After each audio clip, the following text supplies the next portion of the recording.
Good morning friends.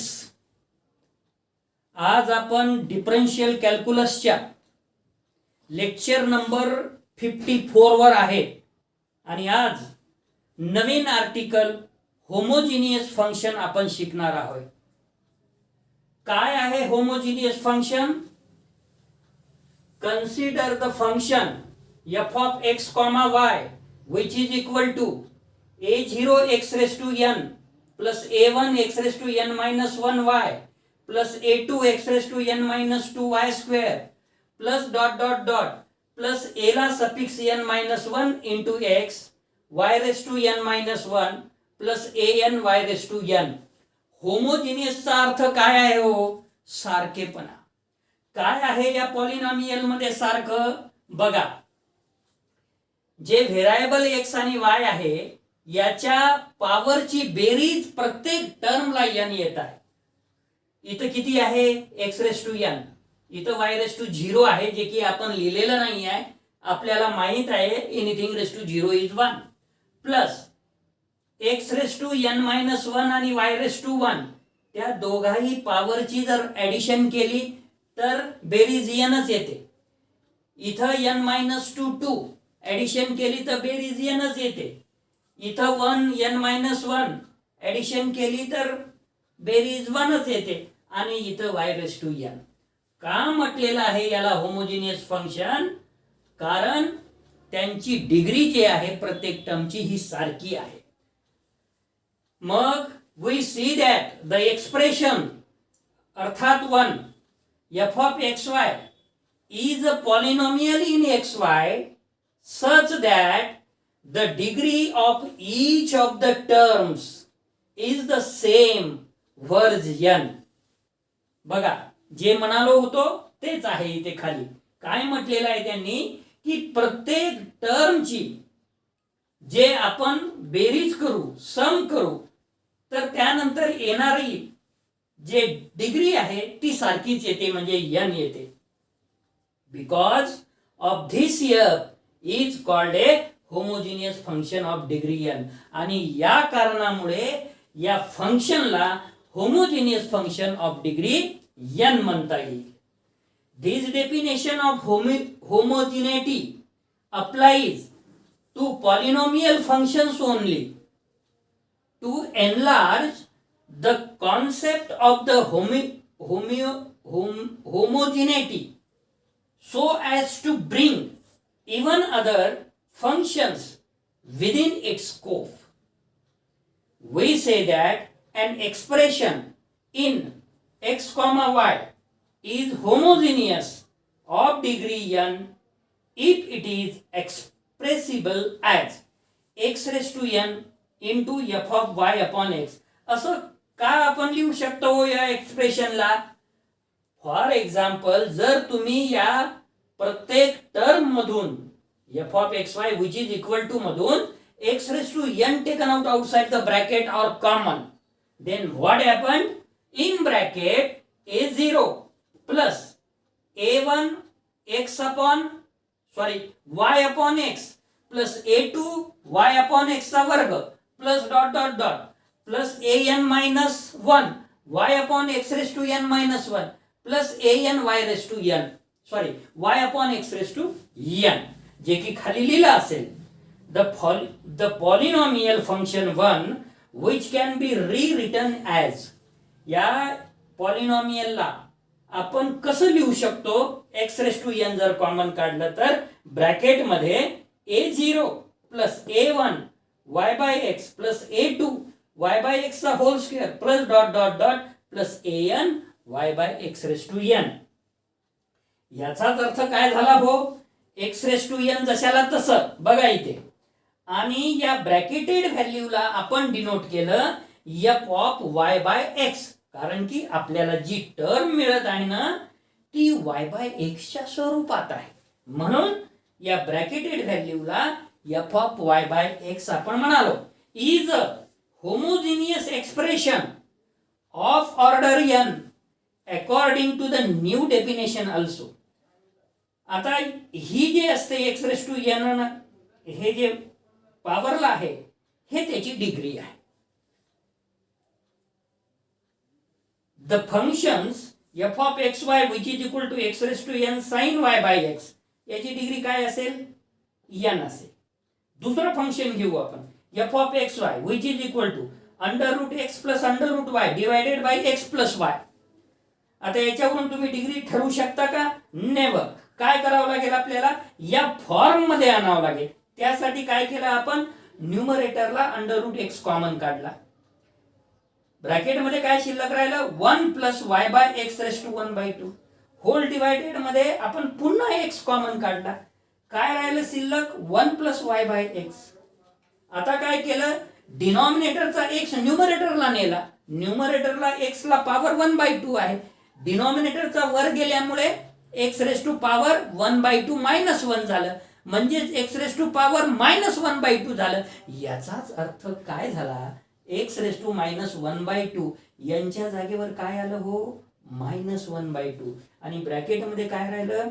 1 plus y by x raise to 1/2 whole divided by 1 plus y by x. याला तुम्ही पुन्हा काय म्हणू शकता? एफ ऑफ वाय बाय एक्सच्या फॉर्म मध्ये आहे असं म्हणू शकतो आपण. म्हणजे आता या दोन उदाहरण जे खाली दिलेले आहे याच्यामध्ये are homogeneous expression of degree, पहिले याचा आहे n डिग्री आणि दुसऱ्याची आहे -1/2 डिग्री. याला आपण रिस्पेक्टिव्हली म्हणू शकतो. आला का लक्षात? आता डिग्री कशी ठरवायची ते दिलेल्या पॉलिनॉमियल मध्ये जे काही दिलेलं असेल त्याच्यामधून जे कॉमन काढता येते आणि एक्स रेस टू या स्वरूपात आणल्यानंतर या यांच्या ठिकाणी जी व्हॅल्यू आपल्याला मिळेल त्याला आपण डिग्री म्हणू. Next article 11.8.1 Euler's theorem on homogeneous function. If z is equal to f of xy be a homogeneous function of x, comma y of degree n, then x delta z by delta x plus y delta z by delta y which is equal to nz for all x comma y belongs to the domain of the function. असं statement दिलेलं असेल आणि खाली option मध्ये objective type मध्ये Euler's theorem, Lagrange's theorem, Rolle's theorem, none of this. तर तुम्हाला ते लक्षात यायला पाहिजे की हे Euler's थेरम आहे.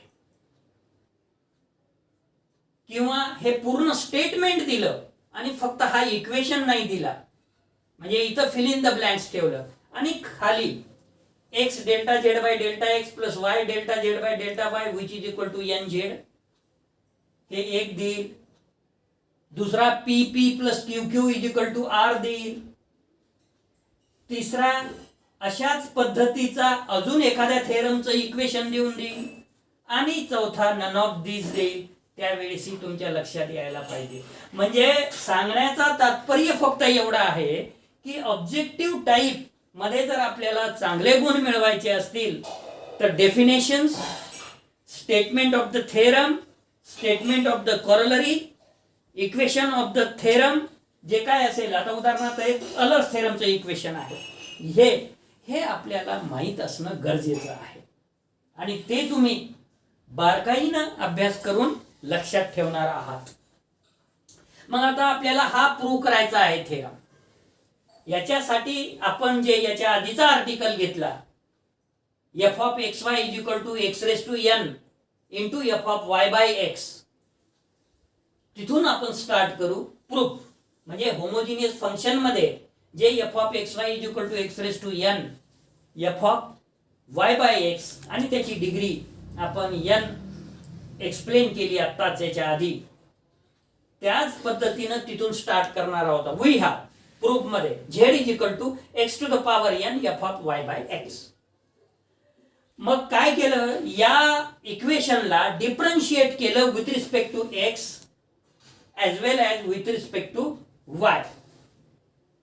मग याला जर डिफरन्शिएट केलं तर delta z by delta x which is equal to n x raised to n minus 1 into f of y by x. म्हणजे प्रोडक्ट ऑफ टू फंक्शनची डेफिनेशन इथे यूज केली. काय आहे हो प्रोडक्ट ऑफ टू फंक्शनचं formula? d upon dx in bracket uv which is equal to first function u into derivative of v म्हणजे dv by dx plus second function v into derivative of u म्हणजे d by d x. मग इथं तेच करणार आहोत आपण. First function f of y by x घेतलं, याला डिफरन्शिएट केलं n x raise to n minus one, plus x raise to n ला सेकंड फंक्शन गेलं, याला डिफरन्शिएट केलं f dash of y by x and derivative of y by x with respect to partially x is minus Y by x square. इथं मात्र formula कुठला वापरला? You upon व्हीचा वापरला. काय आहे d upon d x in bracket u upon व्हीचा formula? V into derivative of u minus u into derivative of v divided by v square. V is not equal to 0. मग तो इथं वापरलेला आहे. हे तुम्हाला number of times 12th standard मध्ये आलेला आहे. 11th मध्ये तुम्ही भरपूर प्रॉब्लेम केलेले आहेत, ते तुम्हाला आठवण आहेच. मग एक्स ने जर मल्टिप्लाय केलं या इक्वेशनला तर x delta z by delta x which is equal to n x raise to n f of y by x minus x raise to n आहे आणि इथं एक्स स्क्वेअर आहे, याला न्यूमरेटरला नेलं तर x raise to n minus 2 होईल आणि आपण जे एक्स ने मल्टिप्लाय केलं ते होईल मग आता x raise to n minus 1 into y f dash of y by x. याला आपण इक्वेशन नंबर 1 म्हणू. आता आपण partially differentiate with respect to y करणार आहोत या इक्वेशनला. Delta z by delta y which is equal to x raise to n, इथं कॉन्स्टंट राहील. तुम्हाला पहिलेच माहित आहे when we are differentiating with respect to x keeping y as a constant, when we are differentiating with respect to y keeping x as a constant. So x raise to n याचं differentiation f dash of y by x आणि y by x ची derivative 1 by x. So this implies y न जर multiply केलं y delta z by delta y which is equal to y x to the power n minus 1. हा x डिनॉमिनेटरचा न्यूमरेटरला गेला x raised to n minus 1 f dash of y by x. या equation number 1 आणि 2 ला जर आपण addition केली तर काय होईल हो? आपल्याला हा रिझल्ट आणायचा आहे. मग ऍडिशन करावं लागेल x delta z by delta x plus y delta z by delta y. Right hand साइडला विच इज इक्वल टू ही जे टर्म आहे इक्वेशन 1 ची आणि ही जे टर्म आहे इक्वेशन 2 ची ही सारखीच आहे, फक्त इथं मायनस आहे इथं प्लस आहे, त्यामुळे हे कटून जाईल आणि शिल्लक राहील n x raise to n f of y by x which is equal to n. आणि ही जी व्हॅल्यू आहे कशाची आहे? z ची आहे, म्हणून z. आपल्याला प्रूव्ह काय करायचं होतं? n z आलं की मग अशा पद्धतीनं आपल्याला अलर्स थेरम प्रूव्ह करता येईल. आता कॉरलरी बघू बरं. If z is equal to f of x y is a homogeneous function of x y of degree n, then we have to show that x square delta 2z upon delta x square plus 2xy delta 2z upon delta x delta y plus y square delta 2z upon delta y square which is equal to n in bracket n minus 1 z. आता हे पूर्ण statement दिलेलं असेल आणि is equal to चं dot dot dot fill in the blanks दिलेलं असेल. त्याच्या ऑप्शन मध्ये एका ठिकाणी एन झेड असू शकते, एका ठिकाणी एन मायनस 1 झेड असू शकते, एका ठिकाणी एन मायनस 1 झेड असू शकते आणि एका ठिकाणी नन ऑफ दीज असू शकते. तर याचं उत्तर सी राहील N minus 1 Z. So you observe and give the correct answer. So proof we know that. काय माहित आहे आपल्याला? अलर्स थेरम माहित आहे. काय आहे Euler's theorem? X delta z by delta x plus y delta z by delta y which is equal to n z. याला आपण इक्वेशन नंबर 1 म्हणालो. या इक्वेशन 1 ला आपल्याला इथं जे प्रूव्ह करायचं आहे याच्यामध्ये स्पष्ट दिसत आहे की डबल डेरिव्हेटिव्ह आहे with respect to x, double derivative आहे विथ रिस्पेक्ट टू वाय आणि मिक्स्ड डेरिव्हेटिव्ह आहे with respect to x and y. म्हणजेच आपल्याला या इक्वेशन नंबर 1 ला differentiating separately as well as partially with respect to x and y. हेच आपण इथं म्हणालेलो आहे. Differentiating one partially with respect to x and y separately we obtain. बघा आता याला first function into derivative of second delta 2z by delta x square plus second function delta z by delta x derivative of x is 1 जे की आपण लिहिलेलं नाही आहे plus y derivative with respect to x delta 2z upon delta x delta y. इथं y constant आहे with respect to x ना आपण डिफरन्शिएट करत आहे, म्हणून delta two z upon delta x delta y. Z is differentiable, so which is equal to n झेडचं delta z by delta x. हे equation number 2 आलं. With respect to partially differentiate केलं x. आता y करू. आता with respect to y करायचं आहे आपल्याला. First function x delta two z upon delta y delta x plus आता इथं delta z by delta x चं differentiate with respect to y काय आलं. डेल्टा बाय डेल्टा वाय एक ऑपरेट झाला त्याच्यावर delta two z upon delta y delta x plus y. इथं product of two function करावं लागेल. Y delta two z upon delta y square plus second function delta z by delta y into derivative of y is 1 which is equal to n delta z by delta y. आता जर विचार केला तर आपल्याला काय मिळालं हो. Delta two z upon delta x square दिसत आहे. Delta two z upon delta y square दिसत आहे. Delta two z upon delta x delta Y इथं बी दिसत आहे आणि इथे बी दिसत आहे. परंतु इथं एक्सच्या ऐवजी एक स्क्वेअर आहे. त्यामुळे आपल्याला ते लक्षात येऊन जायला पाहिजे की इक्वेशन नंबर 2 ला आपण x ने मल्टिप्लाय केलं पाहिजे आणि इक्वेशन नंबर 3 ला आपण y ने मल्टिप्लाय केलं पाहिजे आणि त्या दोघांची जर ऍडिशन केली तर आपल्याला जो रिझल्ट अपेक्षित आहे तो यायला पाहिजे आणि तो येणारच. बघू मग आता काय. Multiplying 2 by x and 3 by y respectively and adding we obtained.